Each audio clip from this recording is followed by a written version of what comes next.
mucho más útil para ustedes ver qué inquietudes o qué preguntas tienen. Entonces yo voy a hablar poco, lo cual para mí es difícil. Entonces voy a tratar de hablar unos 20, 25 minutos, voy a tratar. Si ven que me prolongo mucho, por favor me avisan, porque si no aquí los tengo hasta las 6 de la tarde, entonces no sé si tenga paciencia. Y con el mayor gusto yo respondo lo que sepa. Recuerden varias cosas. Primero, yo no soy funcionario de la Cancillería en este momento. Lo he sido en varias ocasiones, pero en este momento no lo soy. Es decir, actúo aquí como académico. Entonces simplemente tomen nota de eso. Cualquier cosa que yo diga va únicamente a título personal. Es la manera como un académico ve un poco lo que pasa en el mundo. A ver, a riesgo de pronto de repetir algo, no estoy seguro de lo que haya dicho la viceministra, creo que ahora está encargada, ¿no? Mónica Lanceta. De todas maneras, aquí hay dos temas que yo quisiera recalcar. El primero es la posición estratégica de Colombia en el mundo, que a veces se nos escapa. Y tiene que ver mucho con la reasignación de prioridades. Porque lo que uno puede decir, no se trata de ir manejando. Cuando uno va manejando no puede ir mirando siempre espejo retrovisor porque se estrella, pero hay que mirarlo de vez en cuando, porque entonces no ve lo que viene detrás. Entonces pensemos en que, de alguna manera, la ubicación estratégica de Colombia es muy importante y no siempre insistimos lo suficiente en ese tema. Lo primero es que Colombia está en la esquina sur, estamos en una esquina, no estamos en el centro, estamos en la esquina sur del Gran Caribe, y eso implica la gran superficie de lo que sería América Centro-Norte. Es decir, ustedes miran Gran Caribe, que incluye América Central, Caribe Insular, y los países grandes al norte y al sur del Gran Caribe, y ustedes se darán cuenta que estamos en una esquina de ese Gran Caribe. Hay dos países que son los países de mayor magnitud geográfica, poblacional, con el mayor Producto Interno Bruto en esa parte sur de la región, que son Colombia y Venezuela. Ahí no está solo Colombia, están Colombia y Venezuela. Y ahí, hacia el norte, ustedes se encuentran con el país más grande, el más importante, que tiene una economía 4 veces la colombiana, que es México. Y nunca se les olvide que la ciudad más importante de todo el Caribe se llama Miami. No es Barranquilla, ni Veracruz, ni alguna ciudad por ahí del Caribe insular. La ciudad más importante del Caribe, de todo el Gran Caribe, se llama Miami, y todos sabemos es una ciudad estadounidense. Es decir, el Gran Caribe incluye, obviamente, una zona de los Estados Unidos, incluye México, incluye Colombia, incluye Venezuela, por supuesto, que siempre ha tenido una gran vocación caribeña, incluye Centroamérica, Caribe insular. Por otro lado, es decir, ¿qué quiere decir esto? Que Colombia es parte del espacio geoestratégico del Gran Caribe. Es decir, Colombia tiene ahí oportunidades y tiene ahí obligaciones con sus socios del Gran Caribe. Segundo tema que a veces también se nos olvida, o a veces se le olvida a alguna gente cuando hace política. Colombia está en una esquina, nos vamos a otro lado, estamos en la esquina noroccidental de Sudamérica. Ustedes miran un mapa de Sudamérica y se dan cuenta que ahí hay 12 países, más una posesión colonial, que es la Guayana Francesa, y se dan cuenta que de esos 12 países, Colombia ocupa la esquina para ustedes, noroccidental de Sudamérica. ¿Eso qué quiere decir? Quiere decir que en uno o en otro sentido, eso ya se verá cuál es, si hay tiempo profundizamos en eso, si no lo dejamos enunciado y vamos a ver en qué momento se puede ver, pero en uno u otro sentido Colombia tiene oportunidades enormes y tiene obligaciones con su vecindario de Sudamérica. Estos dos temas los menciono por una sencilla razón, porque en el proceso de globalización hay algunos países que pueden entrar aparentemente de manera aislada, pero en general ustedes se dan cuenta que los países entran exitosamente al proceso de globalización, a diferencia de las empresas. Los países entran exitosamente al proceso de globalización asociados de alguna manera a su región, salvo excepciones notables. Una de esas excepciones notables es Israel, pero no hay quizás una segunda excepción de esa naturaleza en el mundo. Ustedes miran, simplemente, hay algo que yo suelo mencionar. Miremos, por ejemplo, la Unión Europea. En la Unión Europea hoy día hay 27 países. Están tratando de construir un solo espacio ahí a trancas y a muchas como pueden. Están tratando de que sobreviva el euro. Es posible que haya gente jugando al desbarajuste del euro, pero aún en un caso límite, simplemente Alemania, Francia, el Benelux y 3 o 4 países más se quedarían en el núcleo del euro, los demás podrían salir, pero el euro va a permanecer. Ese cuento de que el euro se va a desbaratar no pasa a ser una ilusión de los de CNN en español. Eso no va a pasar, porque ellos no han entendido que ahí están construyendo un espacio, que Europa, mal que bien, está construyendo un país. Lo que no sucede en el continente americano, lo que no sucede en Asia, lo que no sucede, por supuesto, en África. Es decir, las motivaciones de los europeos para mantener el euro, a pesar de las enormes dificultades que eso trae, son mucho más altas de lo que la pura y simple lógica económica del libre mercado nos puede indicar. Entonces, ¿Europa qué está haciendo? Europa está construyendo un espacio, y fíjense ustedes, ahí hay 4 de las 8 potencias, o de las 7, porque realmente en el caso de Rusia es diferente, hay 4 de las 7 más grandes economías del mundo. En su orden, Alemania, Reino Unido, Francia e Italia. Y si esas 4 grandes economías, que son 4 de las 7 más grandes del mundo, se están tratando de unificar, por algo sea, ellos han entendido que solos, Alemania sola, Francia sola, Inglaterra sola, Reino Unido solo, no pueden competir con Estados Unidos en este siglo XXI. Han entendido que no podrían competir con Rusia ni siquiera, que no podrían competir jamás con China, que no podrían competir ni siquiera con India.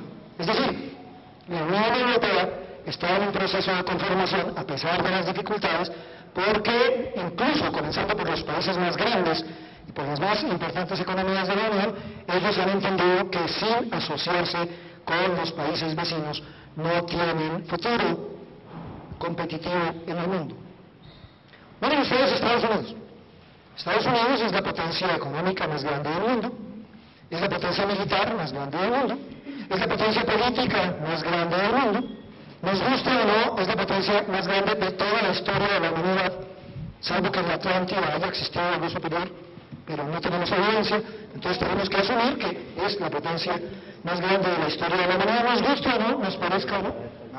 Y fíjense ustedes, Roma era simplemente la parte centro-sur de Europa, el Magreb y la región del Asia Menor. Esos son más o menos 6 millones de kilómetros cuadrados. Y sin influencia global. Roma jamás llegó a China, jamás llegó a India, jamás llegó al continente americano, jamás llegó a África subsahariana. Incluso el imperio más grande de la historia de la humanidad antes no era el romano, era el de Gengis Khan. Y el siguiente era el imperio inglés. Roma era muy chiquita. Entonces, lo que pasa es que la historia nos ha acostumbrado por el etnocentrismo europeo a pensar que Roma era el gran gigante, y eso no es cierto. Los imperios asiáticos, los grandes imperios, desde Gengis Khan hasta la segunda generación que le siguió, fueron mucho más grandes que el imperio romano, y el imperio de Gengis Khan fue mucho más grande que el imperio inglés. Es que no se nos olvide la perspectiva asiática sobre Europa. Cuando los asiáticos hablan de Europa, dicen, ¿saben qué? Esto es una península de Asia. Claro, un amigo chino, de una vez me hice rabiar bastante, dejó de hablarme durante 15 días, éramos compañeros en doctorado en Ginebra, porque yo dije, sí, claro, es una península de Asia, así como la cabeza es una parte del cuerpo. Entonces se enojó bastante, pero bueno, ya era una polémica y una manera de hacer un chiste. Pero independientemente de eso, yo lo que veo es, fíjense ustedes, Europa, que tiene 4 de los países más, digamos, fuertes del mundo. En la economía se está tratando de unificar porque sabe que si no lo hace, no compite. Es decir, Francia mañana no tiene ninguna posibilidad, ni de nadie, de competir con Estados Unidos, con China, con India o con Rusia solo. Compite con la Unión Europea. Entonces, ahí hay una asociación. Miren Estados Unidos. Estados Unidos lo primero que hizo fue conformar en el año 1994 un NAFTA, que es mucho más que un simple acuerdo de libre comercio. Esto es un proyecto geoestratégico fundamental con Canadá y con México, sus dos vecinos. Estados Unidos solo tiene límites con 2 países, Entonces, con los dos únicos países con los que tiene límites, conformó un grupo económico que tiene una gran importancia. No se afuera porque ahí no hay arancel externo común, pero, digamos, el NAFTA tiene un impacto en lo que podríamos llamar la real integración Estados Unidos, México, Canadá, que es mucho más grande de lo que parece. No lo tiene en el tema poblacional, porque los acuerdos de libre comercio no incluyen acuerdos sobre flujo de poblaciones. Los acuerdos de libre comercio solamente hablan de flujo de bienes y, si acaso, algo de servicios, algo de capitales, pero jamás. Hay más o menos 120 acuerdos de libre comercio en el mundo. Ninguno habla de flujo poblacional. Entonces, NAFTA no habla de flujo poblacional. Los mexicanos tienen que seguir sacando visa, ahí sigue habiendo un foso con muros, con infrarrojos, con helicópteros, con perros, con todo lo que ustedes quieran, porque no hay libre flujo poblacional en NAFTA. ¿Tienen alguna pregunta sobre eso? Ahora miramos. Pero fíjense, la mayor potencia del mundo busca aliados, y busca aliados cercanos con los dos únicos países con los cuales tiene límites. Y no solo eso, desde Bush padre, que sabía muy bien cómo funcionaba el mundo, se trató de implementar una especie de gran espacio económico de libre comercio en todas las Américas. Eso está en suspenso.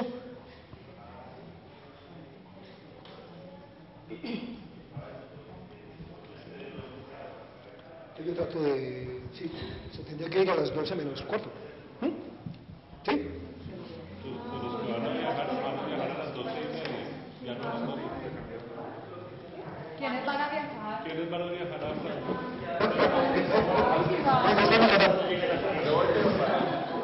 Bueno, entonces, no hay problema.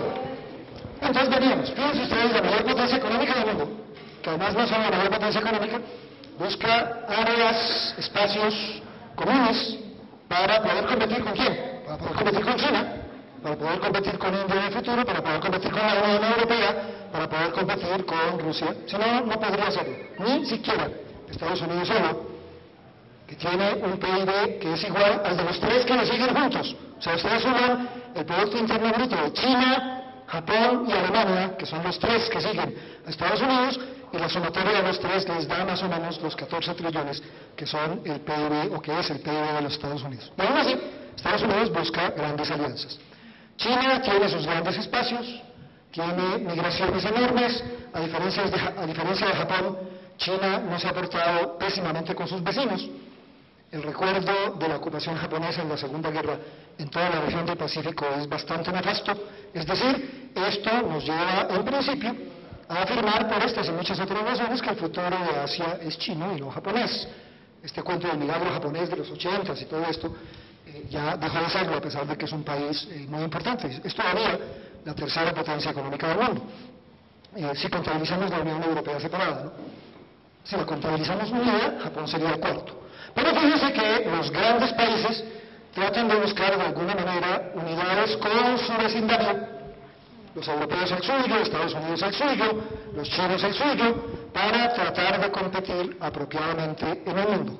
Con las empresas no pasa eso. Las empresas pueden, digamos, desconcentrarse y deslocalizarse con independencia de si son vecinos o no.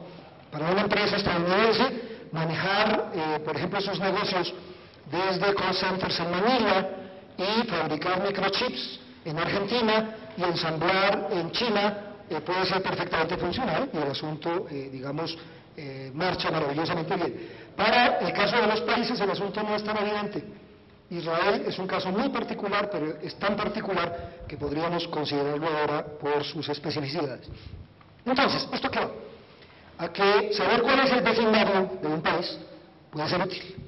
No es que ahí están las grandes oportunidades, y si pueden estar en otro lado.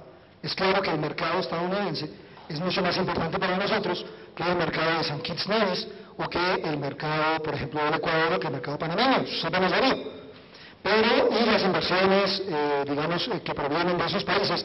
Y alguien me dirá, no, las que vienen de Anguila, sí, pero es que lo que viene de Anguila es Stratcom, Strata, Billiton, es decir, son inversiones sudafricanas o australianas en carbón colombiano. Eso no es dinero de Anguila, es dinero que viene de otro lado, pasa por Anguila.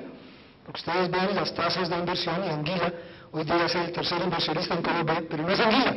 son compañías que no tienen nada que ver con Endemol, simplemente